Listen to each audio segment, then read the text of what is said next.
الحمد لله الذي أنزل على عبده الكتاب ولم يجعل له عوجا وصل اللهم وسلم على نبينا وقدوتنا محمد وعلى آله وصحبه ومن والاه. Je suis toujours dans l'introduction de cette série de leçons sur les sciences du Coran. J'ai donné une idée sur l'éloquence du Coran, sur les liens de correspondance entre les versets d'une même sourate, les liens de correspondance entre la sourate et la sourate qui la suit.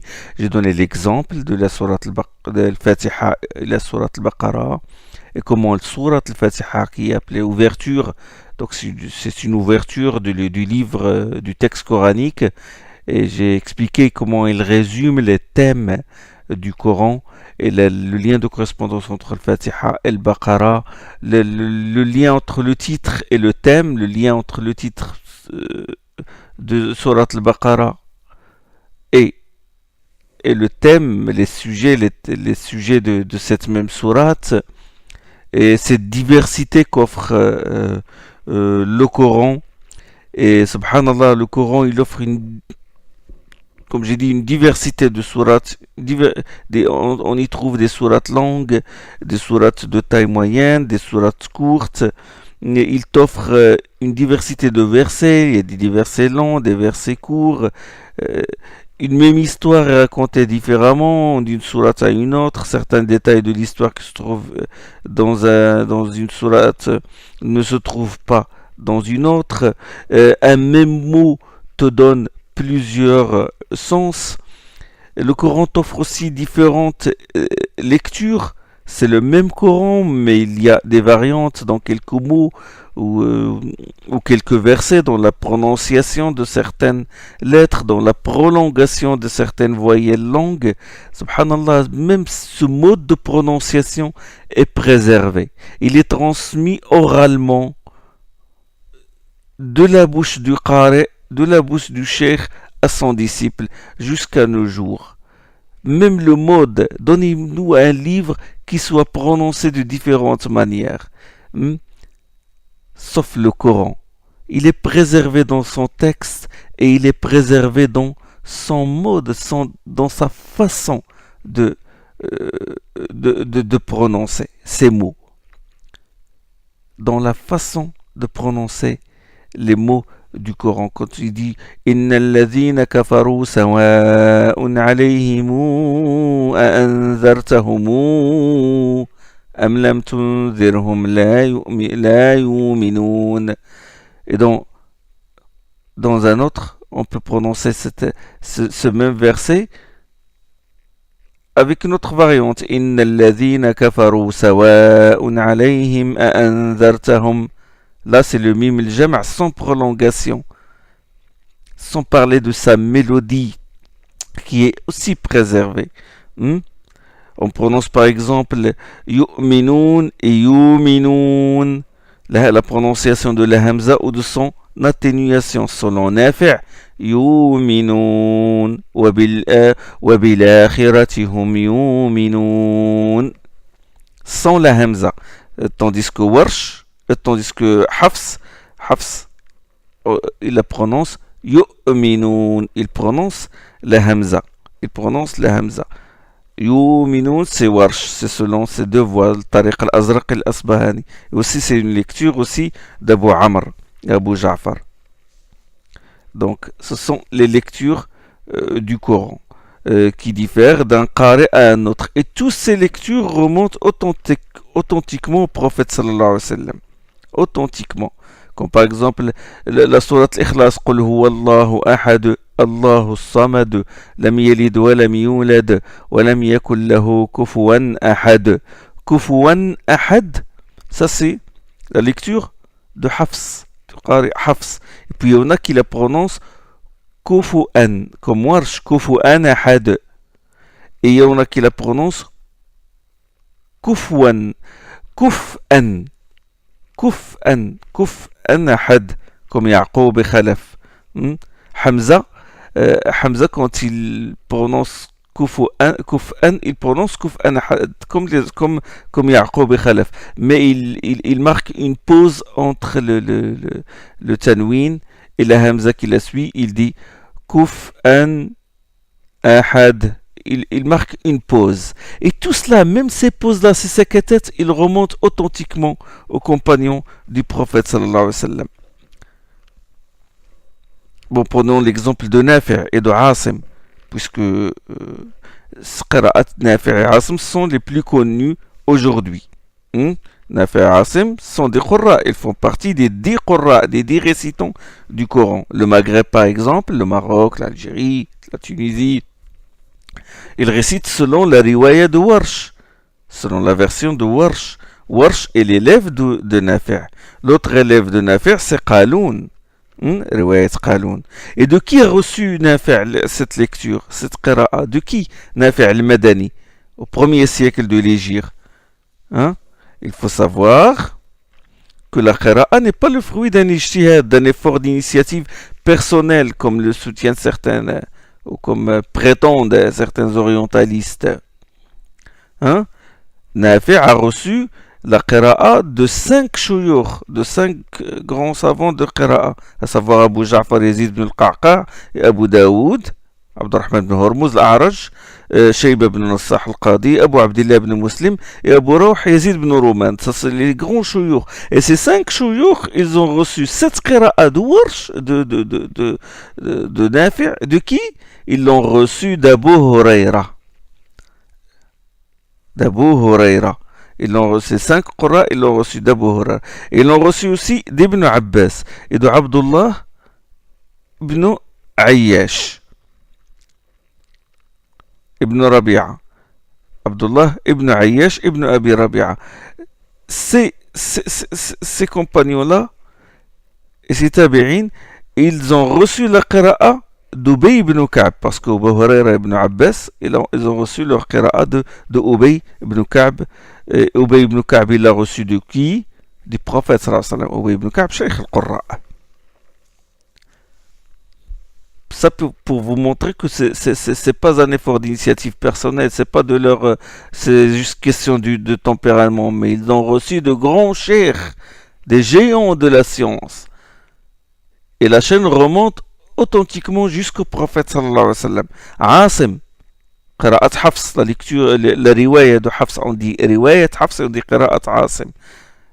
Hafs an Asim, celle qui existe, celle selon laquelle récitent les gens au Mashriq, à la Mecque, et beaucoup d'imams en France. Ils lisent le Coran selon riwayat Hafs an Asim. Et Asim a reçu de qui cette qira'a? Le mode de prononciation, la phonétique, la prolongation des voyelles longues. De qui il a reçu tout ça? Il les a reçus d'Abu Abdurrahman, Abdullah ibn Habib Sulami. Et celui-ci l'a reçu de Uthman ibn Affan, et de Ali ibn Abi Talib, et de Ubay ibn Ka'b, et de Zayd ibn Thabit, et de Abdullah ibn Mas'oud. Le cheikh de Asim, c'est Abu Abdurrahman, Abdullah ibn Habib Sulami. Et Abdurrahman, Abu Abdurrahman, Abdullah ibn Habib Sulami, il a reçu la qira'a de Uthman direct, de Uthman ibn Affan et de Ali ibn Abi Talib, d'Ubay ibn Ka'b, de Zayd ibn Thabit et de Abdullah ibn Mas'oud. Et l'autre cheikh de Asim, c'est Abu Maryam, Zar ibn Hubaysh. Et Zar ibn Hubaysh, il a reçu la qira'a de Uthman et de Abdullah ibn Mas'oud. La riwaya qui est récitée beaucoup en Orient, en France, la plus récitée, c'est riwayat Hafs, selon Asim ibn Abi Nujoud.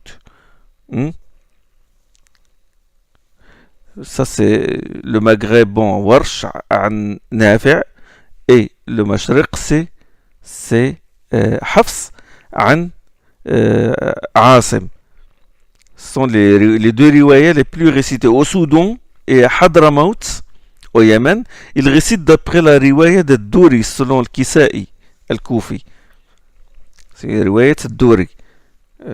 Les deux Qurra sont Nafi' al-Madani, Ibn Kathir al-Makki, Abu Amr al-Basri, Ibn Amir al-Shami, Asim, صاحب رواية حفص. Asim al-Koufi, Hamza ibn Habib al-Zayyat, la lecture de Hamza, le Kisa'i qui est de Koufa, Abu Ja'far, Yaqub al-Hadrami, Khalaf ibn Hisham. Ça, ce sont les 10 qurra. Nous allons parler, Inch'Allah, de ces qira'at, de ces lectures, vous en donner une idée. Et aussi des huruf, des idiomes, des modes de formulation arabes, le harf de Quraysh, le harf des autres tribus qui entourent Quraysh. Il ne faut pas faire la confusion, ça je vais en parler, Inch'Allah. Et quand vous entendez le verset où Allah dit Inna nahnu nazzalna al-dhikra wa inna lahu lahafidhun, dans surat al-Hijr, c'est nous qui avons fait descendre le dhikr, c'est-à-dire le Coran, et c'est nous qui en assurons la garde, c'est-à-dire qui le préserveront de toute altération. Il ne faut pas, chers frères, chères sœurs, il ne faut pas avoir une compréhension réductive et limitée de ce verset-là. C'est qu'en préservant le Coran, Allah a préservé le rasm, c'est-à-dire la graphie du Coran avec ses variantes, la manière de prononcer les lettres et les mots et les liaisons. Il a préservé la sunna qui explique le Coran, qui restreint les versets à portée générale et qui explicite ce qui est global et qui détaille ce qui est général. Il l'a préservé aussi. Allah a préservé le Coran en inspirant aux savants de faire le tri entre les hadiths qui sont authentiques et les hadiths qui ne le sont pas, savoir ilm al-hadith et ilm al-isnad, al-jarh wa al-ta'dil. Ça c'est. Et en préservant le Coran, Allah a préservé aussi la langue arabe de tout lahn, de tout barbarisme. Hein? Et aussi, il a préservé l'exégèse coranique, il a préservé l'histoire de la communauté. Vous savez, les historiens musulmans racontent les faits selon des chaînes de transmission. Les faits peuvent être vérifiés, et là il y a la science de l'isnad, des chaînes d'autorité, qui est une science par laquelle Allah a privilégié cette communauté. Allah subhanahu wa ta'ala a gardé le Coran auprès de lui, dans la table gardée, Lawh al-Mahfoud, que seule l'élite de ses anges peuvent toucher. La yamassuhu illa al-mutahharun. Seuls les anges éminents peuvent toucher Lawh al-Mahfoud.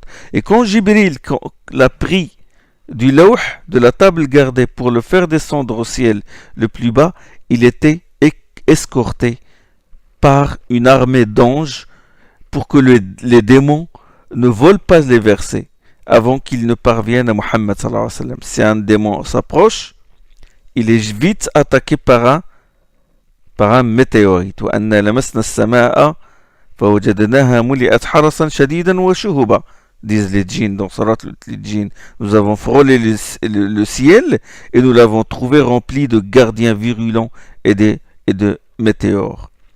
Une armée de gardiens pour protéger le Coran des mains, ou le préserver loin des mains des djinns. Le Coran fut ensuite réparti sur les positions des étoiles. فلا أقسم بمواقع النجوم وإنه لقسم لو تعلمون عظيم إنه لقرآن كريم في كتاب مكنون لا يمسه إلا المطهرون. Je jure par les positions des étoiles, c'est là un serment solennel, si vous pouvez le savoir, que ce Coran est une noble écriture se trouvant dans un livre bien gardé que seuls les purifiés peuvent toucher. Préservation après préservation. Il fut ensuite récité aux anges qu'on appelle As-Safar al-Kiram al-Barara. Ce sont les messagers nobles et vertueux. Safaratun kiram fi suhufin mutahhara bi aidi safaratin kiramin barara. Ce sont des anges particuliers à qui ce Coran-là a été récité. Ça, c'est au moment de la descente. Ensuite, il fut révélé par fragments au prophète sallallahu alayhi wa sallam et préservé dans sa poitrine. La tuharrik bihi lisanaka li ta'jala bih, inna alayna jam'ahu wa qur'ana. Nous allons le réunir dans ton cœur et inspirer à ta langue de le réciter. Sanujrihi ala lisanik. Ça, c'est une autre façon de préserver le Coran. Il a été préservé aussi par sa récitation le jour et sa récitation au cours des veillées pieuses, le Qiyam al-Layl. Puisque le Qiyam al-Layl, au début de la mission du prophète sallallahu alayhi wa sallam, Qiyam Layl était, de toute façon, le Qiyam Layl est obligatoire au prophète sallallahu alayhi wa sallam. Et les compagnons, au début de la mission, eux aussi faisaient le Qiyam. Et l'écoutaient attentivement et le mémorisaient. Mémoriser ce que le prophète sallam leur récitait. Ça aussi, c'est une autre façon de préserver le Coran. Et le prophète sallam a engagé des scribes qui écrivent ce qu'ils recevaient comme révélation. Chaque Ramadan aussi, quand vient le mois de Ramadan, Jibril venait pour étudier le Coran, pour mettre le point sur le Coran avec le prophète sallallahu alayhi wa sallam. Je parle de séances d'études, de fixation du Coran, d'études avec le prophète sallallahu alayhi wa sallam. Il étudie ce qui est abrogé, etc. Sinon, Jibril venait durant, il descend régulièrement durant toutes les 23 années de la mission prophétique de Muhammad sallallahu alayhi wa sallam. Ensuite, le Coran fut réuni à l'époque de Abu Bakr sous forme de manuscrits, pas encore sous forme de livres. Pas encore sous forme de livres avec les couvertures, etc. Juste un assemblage de documents. Ensuite, il fut réuni par Uthman. Et ça, nous allons parler de tout ça. Nous allons parler du génie de Uthman et de Zayd ibn Thabit et d'autres compagnons dans cette mission-là. Ensuite, des écoles d'exégèse apparurent.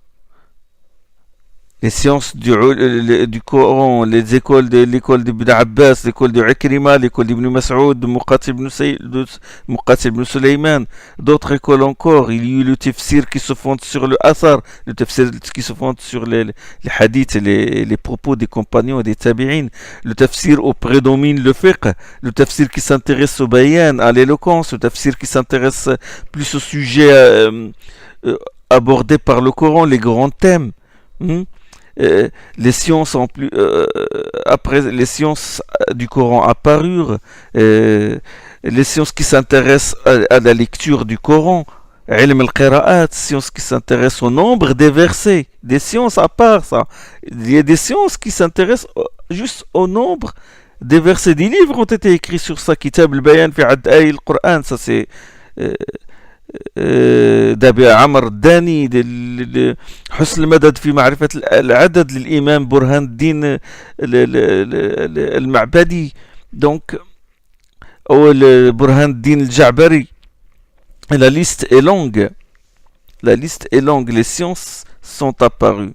Ilm al-munasabat, la science les liens de correspondance entre les versets et les sourates, la science de la syntaxe du Coran, du bayan, la science des circonstances de la descente, de la révélation, ce qu'on appelle asbab, asbab tanzil, la science de la graphie, rasm, comment il a été écrit le Coran au début. La science de l'abrogeant et de l'abrogé, la science de l'ijaz, de la précédence du Coran, des sciences même sur la relation entre la graphie et le sens. Ça c'est la sagesse qui réside dans la façon d'écrire. Ça c'est une... Et ça démontre l'erreur de ceux qui disent que le rasm de départ, que la graphie du Coran, à l'époque de Uthman était une graphie rudimentaire et qu'il a évolué avec le temps. Nous allons voir, Inch'Allah, quand nous aborderons le thème du rasm, comment on ne peut pas remplacer ce rasm-là par un autre. Si on le remplace, c'est qu'on va négliger une des sciences du Coran. Parce que ce rasm-là respecte les lectures et les lectures, et de ces lectures découlent des sens. Et ça enrichit l'exégèse coranique. Nous allons voir, Inch'Allah, ça proche, bi'idhnillah. Des sciences, comme j'ai dit, la relation entre la graphie et le son, ça, Unwan Dalil min Marsoum Khat Tanzil, il a été écrit par Ibn al-Banna al-Murakushi. Toutes ces sciences-là, et tous ces livres dans lesquels elles sont consignées, Allah en a fait des remparts fortifiés pour préserver son livre. C'est ainsi que s'avère sa parole. Inna nahnu nazzalna az-zikr wa inna lahu lahafizun. Ce qui fait que n'importe quel détracteur de l'islam qui cherche à semer le doute au sujet de l'origine divine du Coran ou de sa précédence, ou cherche la moindre lacune, il se heurte à ses remparts et à ses gardiens qui sont les savants, et il retourne sur ses talons sans rien dans les mains, désespéré et déçu. Parfois même les shubuhat de ces gens-là, leurs arguties, leurs arguments fallacieux font même rire et trahissent leur esprit superficiel et leur manque d'objectivité, comme on le constate chez beaucoup d'orientalistes, malheureusement.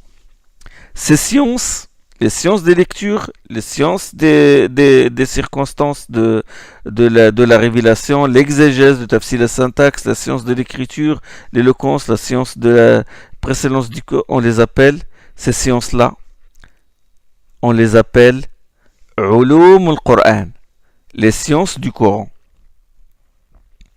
Les sciences du Coran. Pour vous donner une idée sur ces sciences, j'ai choisi pour mes frères et pour mes sœurs le fameux livre Al-Itqan fi ulum al-Qur'an, le parfait guide des sciences du Coran, de l'imam Jalal ad-Din Abd al-Rahman as-Suyuti. Il a appelé son livre Al-Itqan, parfait. Itqan veut dire perfection, parfait guide. Et il est vraiment un parfait guide. Il a été parfaitement écrit. Et sa division en chapitres est parfaite. Jalal ad-Din as-Suyuti. Je vous donne un petit aperçu sur cet éminent imam. D'ailleurs, il a lui-même écrit sa propre tarjama, son autobiographie, dans son livre Husn al-Muhadara. Il a même consacré un livre entier à son autobiographie. Il l'appelait At-Tahadduth bin-Ni'mah, la célébration, la proclamation des bienfaits. C'est-à-dire la célébration des bienfaits d'Allah sur lui. Allusion au verset Amma bi ni'mati rabbika fahaddith, dans surat Ad-Duha, fait part des bienfaits dont ton Seigneur t'a gratifié. Bon, il a intitulé son livre Tahadduth bin Ni'mas, c'est pour ne pas se vanter, parce que nous avons le droit de parler des bienfaits d'Allah sur nous. Il a fait sa tarjama dans le livre Tabaqat an-Nuhat aussi. Il a fait sa biographie, il l'a écrit dans le livre Tabaqat an-Nuhat, c'est-à-dire la liste des grammairiens, la classification des grammairiens. Ça, c'est un livre qui n'a pas été imprimé. Hein. Son élève, le plus connu, c'est-à-dire Abd al-Qadir al-Shadili, qui le connaît très bien, a fait sa tarjama. Le disciple a fait la tarjama de son cheikh, la tarjama de Suyuti. Dans son livre Buhjat al-Adilin fi tarjamat Jalal ad-Din. Suyuti a fait sa tarjama en suivant l'exemple de ses prédécesseurs. C'est pas le premier qui l'a fait, comme le Hafiz ibn Hajar al-Asqalani, celui qui a expliqué le Sahih del-Bukhari.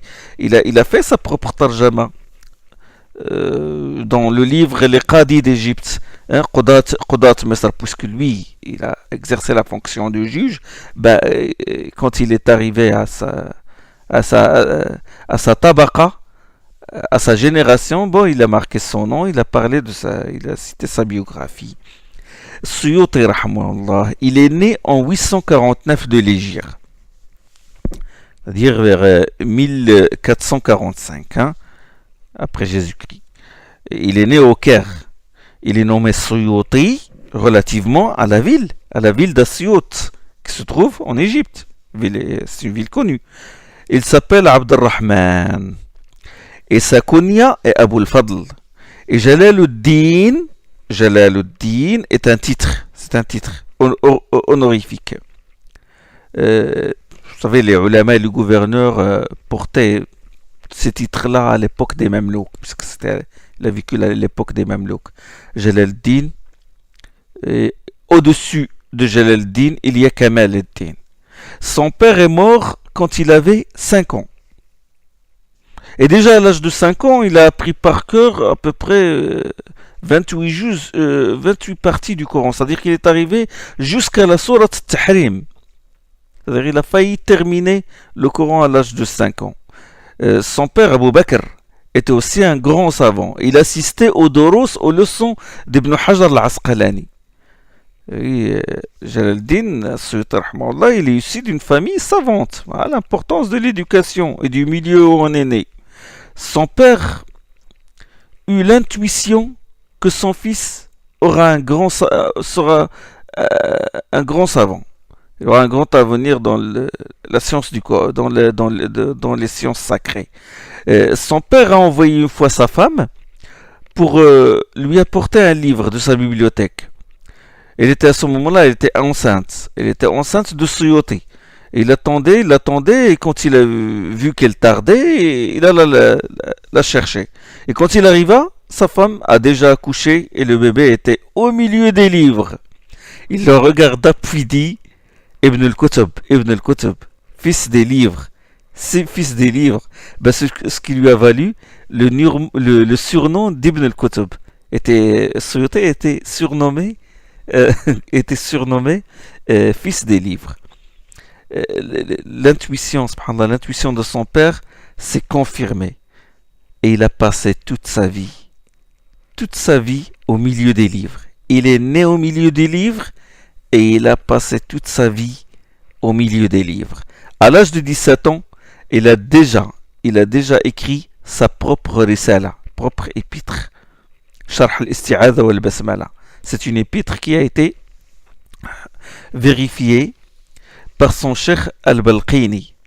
À cet âge-là, déjà 17 ans, il reçut l'autorisation d'enseigner la langue arabe. Et il n'a pas encore atteint 30 ans quand il a reçu l'ijaza pour prononcer les fatwas. L'autorisation, la licence pour prononcer les fatwas à une époque où se distinguent de grands savants. Il a fait plusieurs voyages en Syrie, au Hijaz, au Yémen, en Inde, au Maghreb et dans d'autres pays. Il a fait le pèlerinage à l'âge de 20 ans. Et quand il voulut boire l'eau de Zamzam, il dit « Seigneur, il nous a été transmis par la langue de ton prophète que l'eau de Zamzam est utile à ce pourquoi elle a été bue. Et je la bois pour avoir un fiqh comme celui de Siraj ad-Din al-Balqini et pour avoir une mémoire comme celle d'Ibn Hajar al-Asqalani, l'auteur du Fath al-Bari. » Le cheikh Al-Kattani a dit dans Kitab Faharas al-Faharis, il a dit Allah l'a fait parvenir à ce qu'il voulait. Il a exaucé son vœu. Il a suivi dans cela l'exemple d'Ibn Hajar parce qu'Ibn Hajar lui-même a bu l'eau de Zamzam en demandant à Allah d'avoir une mémoire comme celle de l'Hafid al-Zahabi. L'imam al-Zahabi, l'auteur de Siyar A'lam Nubala, l'un des élèves d'Ibn Taymiyyah, rahimahullah. Les livres de Suyuti et les risalat ont atteint presque 1000. Il a eu plusieurs cheikhs. Et dans sa biographie, il a même cité des femmes parmi ses cheikhs. Il s'est approfondi dans 7 sciences. Comme il l'a dit dans son livre At-Tahaddus bin Ni'ma. L'exégèse, le hadith, le fiqh, l'usul, la langue, l'éloquence, le bayan, la grammaire. Dans le tafsir, il a écrit Durr al-Manthur qui se vend, il est déjà imprimé. Dans la langue, son livre Al-Mujir est vraiment un chef-d'œuvre. Dans la grammaire, Al-Ashbah al-Nadha'ir. Dans la grammaire aussi, Ham' al-Hawami'. Les larmes aux yeux. Le sens, c'est les larmes aux yeux. C'est une explication de Jam' al-Jawami', du même auteur. Il a fait Jam' al-Jawami' et il l'a expliqué dans Ham' al-Hawami'. Il a appelé les larmes aux yeux parce qu'il a souffert dans sa recherche, dans son explication de ce livre-là. C'est-à-dire il a versé vraiment des larmes pour produire ce livre-là. Il l'a tiré de 100 livres. Il a voulu ce Ham' al-Hawami', c'est un livre à 7 volumes. Et il a voulu lui faire une explication plus détaillée. Mais il n'a pas eu le temps de le faire et ses élèves le pressaient de leur faire une explication. Dans le domaine de hadith aussi, il a des livres, bien sûr, le Jami' al-Saghir et le Jami' al-Kabir, Sharh Sunan ibn Majah, et il a dit lui-même, il a dit j'ai atteint le niveau de Mujtahid. Il a même dit qu'il est le réformateur du 9e siècle de l'Hégire, Al-Mujaddid. Et il a même écrit un poème sur ça. Attention, c'est pas un prétentieux. Quand il dit ça, c'est qu'il le mérite. C'est qu'il l'a démontré, on connaît d'après ses ouvrages, sa science, qu'il est vraiment un éminent savant. Mais quand il a dit ça, quand il a dit j'ai atteint le degré du Mujtahid, mais là il a secoué les savants, mais c'est-à-dire à une époque où ça stagnait, où l'ijtihad était long, où on parlait même de l'arrêt de l'ijtihad, lui il a donné du sang neuf au fiqh et aux sciences sacrées. Et ça, ses pairs tels que Sakhawi, le Qastallani, il a vécu son époque, le Karkhi, le Hanafi, l'ont sévèrement critiqué. Ils l'ont sévèrement critiqué, ils l'ont même insulté. Ils l'ont vraiment fait souffrir au point qu'il se retira chez lui. Presque, subhanallah, presque tous les savants étaient en but à la jalousie, soit de leurs ennemis, soit de leurs pères, de leurs rivaux. Ajib. Et quand Al-Qastallani connut sa valeur, il est allé le voir pieds nus. Il a parcouru des kilomètres et il frappa. Al-Qastallani, c'est l'un de ceux qui ont fait l'explication de Fath al-Bari. Al-Qastallani, il est allé jusqu'à Suyuti, il frappa à sa porte. Suyuti lui dit qui? Il dit je suis Al-Qastallani. Et ça c'est un éminent savant, c'est pas n'importe qui, ça, Al-Qastallani. Et je suis venu jusque chez toi, les pieds nus et la tête nue, c'est-à-dire sans turban. Vous savez, le turban c'est un signe de savoir, de science. Pour que tu sois satisfait de moi, il a dit. Et Suyuti lui a répondu, il a dit c'est bon, je suis satisfait de toi.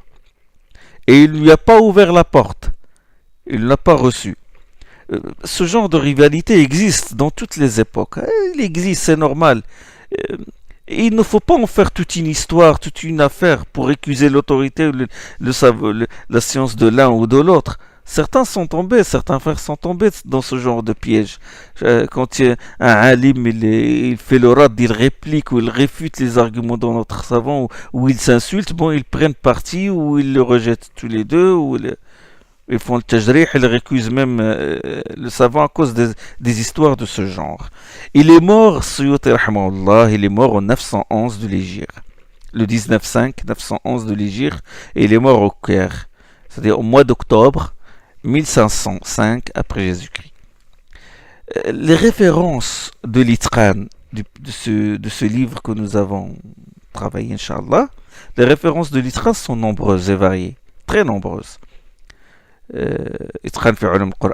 Il s'est basé sur les livres du tafsir d'Ibn Jarir, d'Ibn Kathir, d'Ibn Abi Hathim, d'Ibn Mardawayh, d'Ibn Abi Shaykh. Il s'est basé aussi sur Fada'il al-Qur'an d'Abi Ubaid, et aussi d'Ibn Abi Shayba, d'Ibn al-Darir. Et les recueils de hadith et les moustats sont innombrables. Les références de ce livre-là sont innombrables, comme il l'a dit lui-même.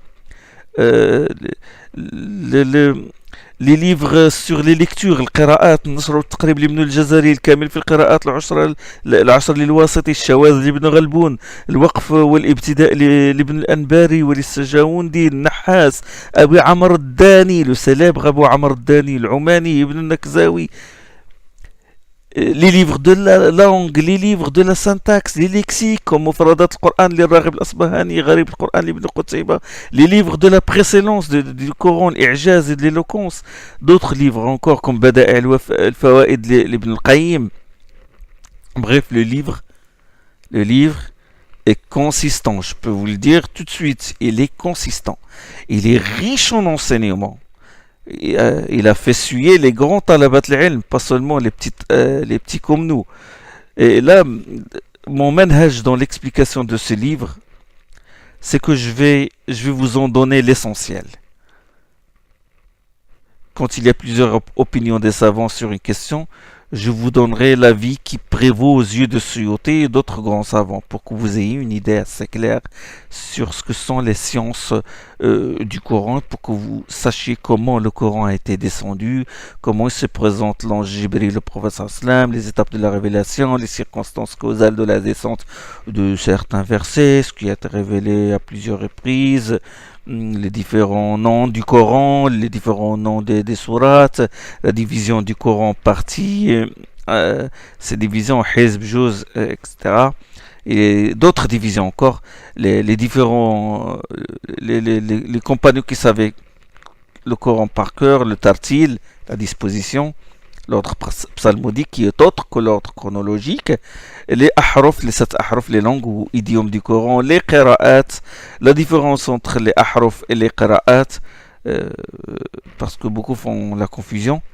La vocalisation finale des mots coraniques, bon, on va parler aussi du style et de l'éloquence coranique, le péremptoire, le muhkam et l'équivoque, le mutashabih, les termes à portée générale, tout ce qui relève du ta'wil, de l'interprétation.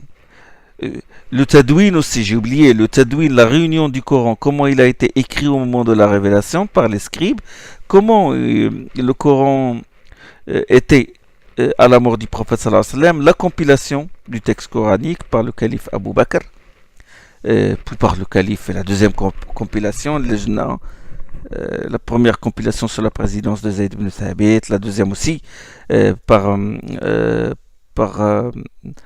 calife Othman ibn Affan radiyallahu anhu, les copies de base du Coran, ce qu'on appelle le Mus'haf al-Imam, l'archétype, les 6 ou 7 copies envoyées aux grandes villes, aux métropoles, la Mecque, l'Irak, etc. L'écriture utilisait Rasm, la police utilisait Rasm al-Uthmani. Nous avons parlé, Inch'Allah. Nous allons répondre à certaines critiques, certains arguments fallacieux sur ce point, sur certains mushaf des compagnons qui ne comportent pas certains sourats, comme celui d'Ibn Mas'ud, ou le surat supplémentaire d'Ubay ibn Ka'b, ce qu'on appelle surat supplémentaire, ainsi que d'autres shubuhat qui font même rire parfois. Ulum al-Qur'an. Le premier qui a compilé, qui a composé un livre sur les sciences du Coran, c'est-à-dire les sciences du Coran proprement dit, sinon on les trouve dispersées dans les livres d'exégèse, dans les livres de la Sunna, les livres de Hadith, mais les sciences qui a réuni, qui a composé un livre sur les sciences du Coran, techniquement parlant, بالاصطلاح الخاص est الحارث المحاسبي.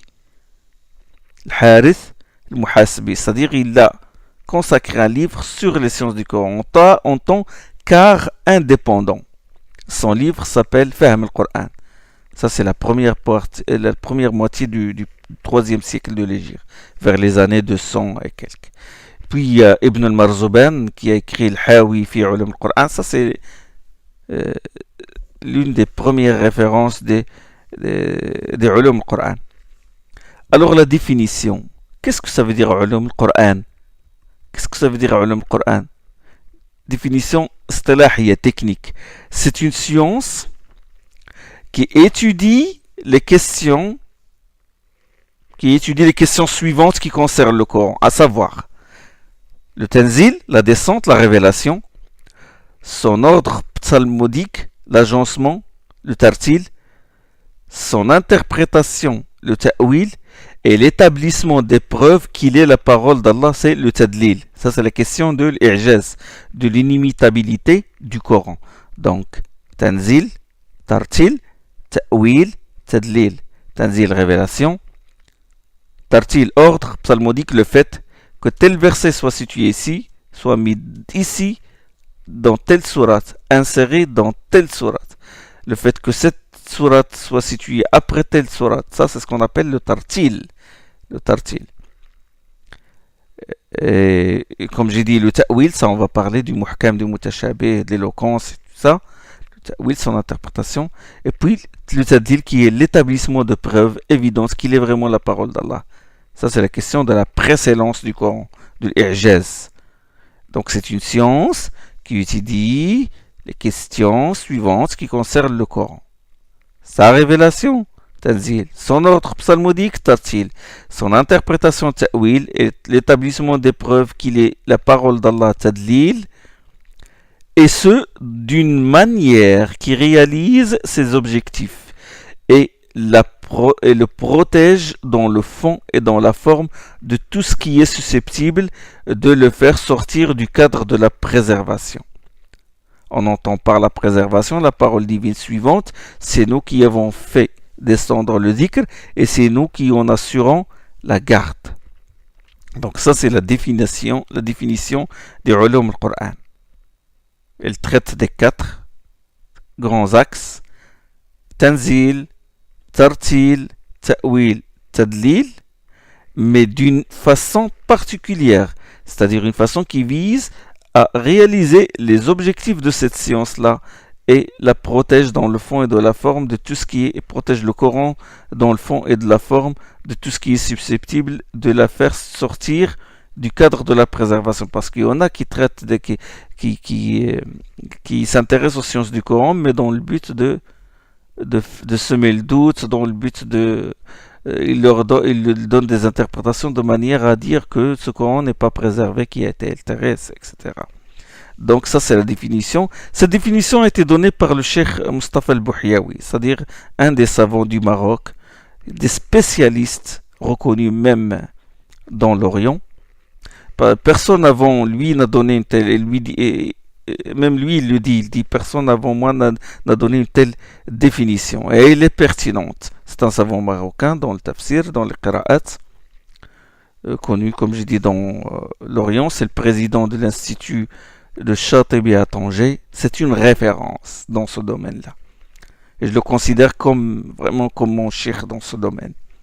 Et il eut le génie de dessiner un plan schématisé sous forme d'un arbre, du livre d'Al-Itqan, qu'il a appelé l'arbre des sciences du Coran, tel qu'il se trouve dans le livre Al-Itqan. Inch'Allah, ce que je vais faire, je vais faire une arborescence, je vais vous la traduire. C'est-à-dire ce plan-là, je vais le traduire et je vais le mettre avec les doros là. Comme ça, vous aurez une idée. C'est très intéressant. Vous aurez une idée.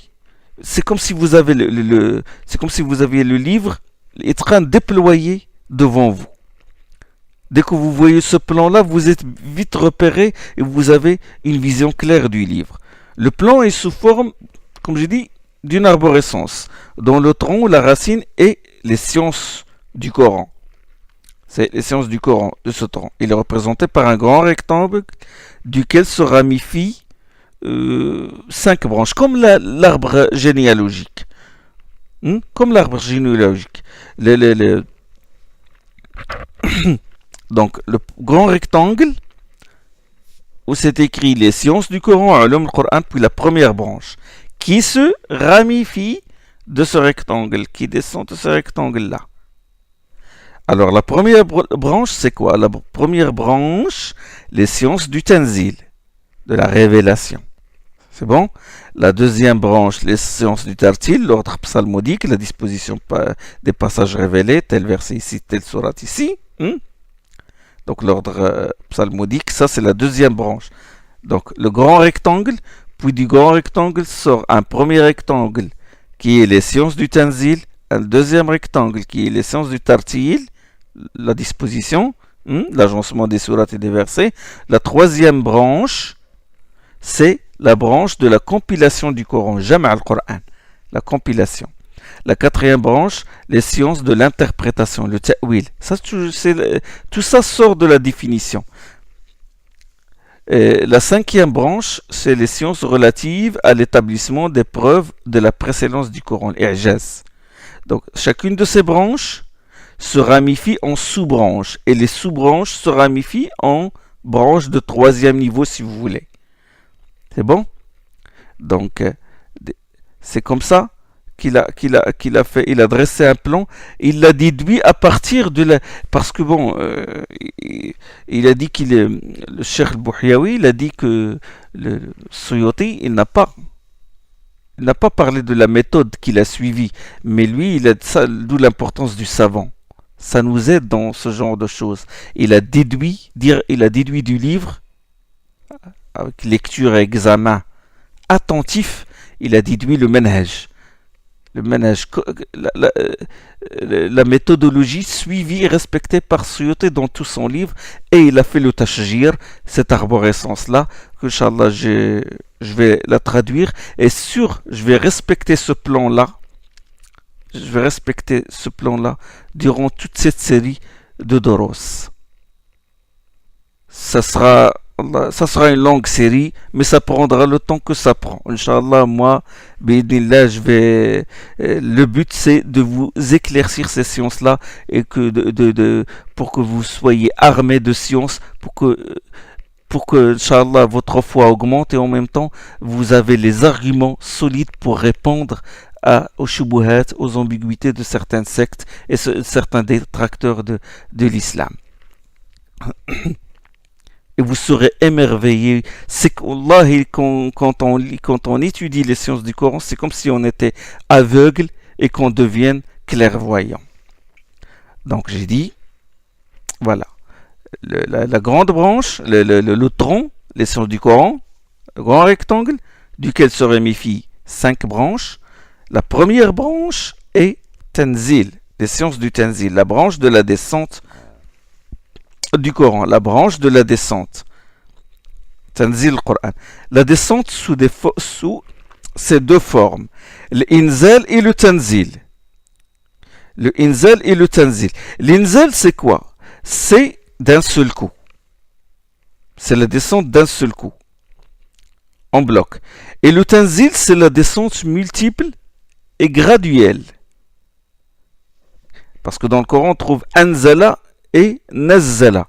Et dans le Coran, on trouve tanzilun milladun hakim. Tanzil, ça veut dire descente graduelle.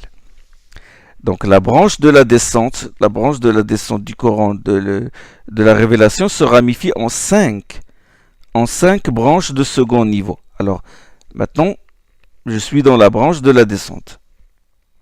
Far'a tanzil. Il se ramifie en 5 branches. Quelles sont ces 5 branches de second niveau ou sous-branches? Kayfiyat nuzulih. La première sous-branche est la modalité de la descente. La deuxième sous-branche, c'est Dhuruf nuzul. Ce sont les circonstances de la descente. Et les circonstances de la descente, c'est en considération de l'événement, soit avant l'hégire, mais quoi? Ou après l'hégire, médinois, soit en considération du lien. Ça, Inch'Allah, je vais détailler ça. Je vous donne en gros ce que je vais faire. Là, je commence par la première branche. Je vais la détailler, bi'idnillah. C'est-à-dire, il ne faut pas s'inquiéter, dire il faut qu'on écrive ça tout de suite. C'est bien de l'écrire ou pour avoir une idée. Mais Inch'Allah, je vais détailler chaque sous-branche. Je vais la détailler. Seulement, je vous donne le plan, maintenant, de la première branche qui est la descente. J'ai dit, il se ramifie en 5 branches de second niveau. La première sous-branche, la modalité de la descente. La deuxième sous-branche, les circonstances de la descente. Dhuruf nuzul. Les circonstances, c'est en considération de l'événement. L'événement avant l'hijra et après l'hijra. En considération du lieu, c'est soit terrestre ou révélation reçue au ciel. Terrestre, c'est lorsque le prophète sallam était en lieu fixe ou il était en déplacement. C'est-à-dire, ça se divise en 2 terrestres. C'est-à-dire quand il y est muqim, en lieu fixe, ou il était en déplacement. Et quand il était en déplacement, où était-il? Il était à Al-Hudaybiyah, ou à Arafat, ou à Al-Juhfa, ou à Tabouk, etc. Ou en considération, ou révélation qu'il a reçue au ciel, l'ascension, le Mi'raj. Ou en considération du temps. Il y a des révélations qu'il a reçues le jour, des révélations qu'il a reçues la nuit, des révélations qu'il a reçues l'été, des révélations qu'il a reçues l'hiver. Donc ça, c'est la troisième sous-branche, c'est Asbab al-Nuzul, les causes de la descente. Ce qui a été révélé en dehors des circonstances causales et ce qui a été révélé en réponse à une question, à la suite d'un événement précis, en accord avec une parole d'un compagnon. Les causes qui entourent la révélation d'un verset, il y a aussi les causes uniques ou les causes multiples. Ça, c'est la troisième sous-branche. La quatrième sous-branche, c'est l'ordre de la descente des versets. L'ordre. Sous cette branche, on va distinguer les premières révélations, la première révélation à la Mecque, la première révélation à Médine, et certains débuts particuliers. Et on va parler aussi des dernières révélations. Qu'est-ce qui a été révélé, les derniers versets révélés?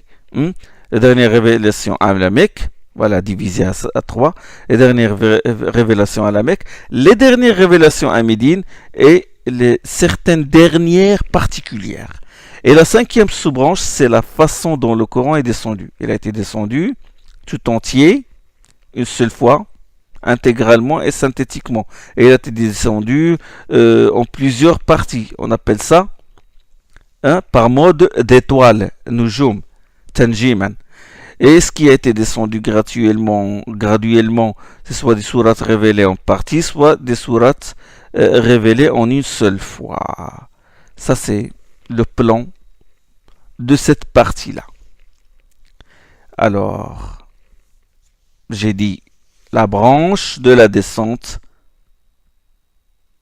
de Tanzil, Far'u Tanzil, et là je commence par la sous-branche, la modalité de la descente. Kayfiyat Nuzul. Kayfiyat, la façon dont le Coran était descendu. Cet arbre, ce plan-là que je vais, Inch'Allah, je vais vous l'envoyer. Cet arbre ne suit pas l'ordre des chapitres. Attention, il ne suit pas l'ordre des chapitres de l'Itqan. L'Itqan commence par l'introduction, puis directement le Coran al-Makki, le Coran al-Madani, le Coran mécois, le Coran médinois, le Coran qui a été révélé, les versets qui ont été révélés le jour, la nuit, etc. Mais là, nous allons commencer par la modalité de la descente parce que c'est logique. On commence par là-haut, par Lawh al-Mahfoud, comment il a été descendu, le Coran, comment il a été descendu, le ciel plus bas, puis il a été révélé par fragments au prophète sallallahu alayhi wa sallam. Donc je commence par ça, par la modalité de la descente. Bon.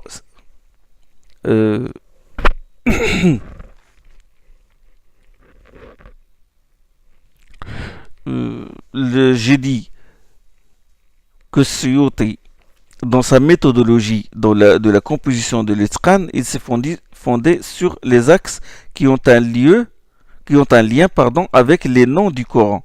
C'est-à-dire, ça c'est le manhaj qu'a suivi Suyuti, et que dont le Cheikh al-Bouhiaoui a tiré cette arborescence. Sa méthodologie, il s'est fondé sur les axes qui ont un lien avec les noms du Coran. Ce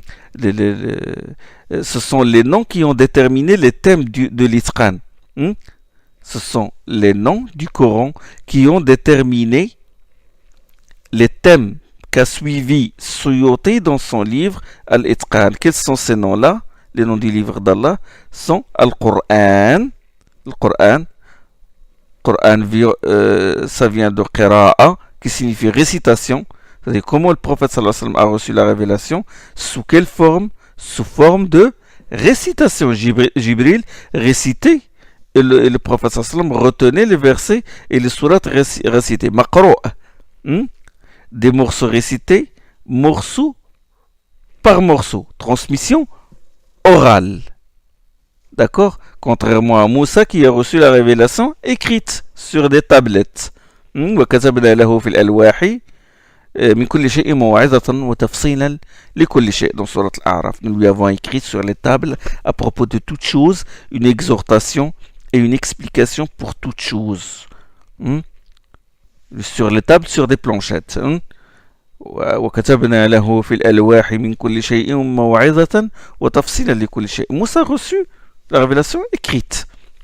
Mohammed sallallahu alayhi wa sallam l'a reçu forme de transmission orale. Donc, du nom Coran, on peut tirer la deuxième branche de l'arbre des sciences du Coran, à savoir le tartil. Le tartil, et qui se ramifie en sous-branches, les 7 modes de formulation, les lectures, leur mode de transmission, la mémorisation. Et le Coran s'appelle Furqan. L'un des noms du Coran, c'est Furqan. Et le Furqan veut dire Farqa signifie quoi? Signifie séparer. Donc le prophète sallam a reçu le Coran fragment par fragment. Donc Furqan veut dire séparer. Furqan veut dire ça. Là je déduis, je vous explique comment Suyuti, il tire les thèmes du Coran, il tire les thèmes de son livre Al-Itqan, il les tire, il les déduit des noms. Il les déduit, c'est ça son manhaj. Coran, Maqro, les récitations, donc transmission orale. Le nom, on peut déduire, comme j'ai dit, de ce Coran, de transmission orale, la deuxième branche de l'arbre qui est le tartil.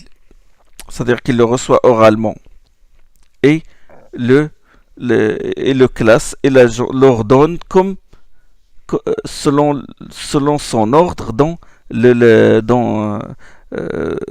le livre qu'il reçoit de Jibril. Il s'appelle aussi le Furqan. Le Coran s'appelle Furqan. Farqa signifie séparer. Le prophète sallam a reçu le Coran fragment par fragment, comme j'ai dit. Descentes successives durant les 23 années de sa mission prophétique. Cela nous renvoie aux sciences du Tanzil. C'est là où on va distinguer le Coran mécois du Coran médinois, les circonstances causales. C'est bon. Furqan, du fait qu'il opère la discrimination entre qu'il opère aussi la discrimination entre le Furqan. Signifie ça, séparer, ça veut dire que le prophète sallam reçoit le fragment par fragment. Et aussi, le Furqan veut dire séparation entre le mal et le bien. Ça, c'est l'autre sens du nom Coran. Il a pour nom Kitab. Et là, c'est la réunion des mots selon un ordre bien déterminé. Kitab, c'est l'un des noms du Coran. Et Kitab veut dire Jama' al-Kalimat. C'est la réunion de mots selon un ordre bien déterminé. Qui dit Kitab dit organisation, ordre, division, classification, pagination. C'est ça ce que signifie le Kitab. Donc du mot Kitab vient le nom de le mot Kitab vient le nom de Katiba, de l'armée. Vous savez, on dit en langue arabe Katiba. C'est un bataillon ou un régiment. Et vous savez que le bataillon est très bien organisé.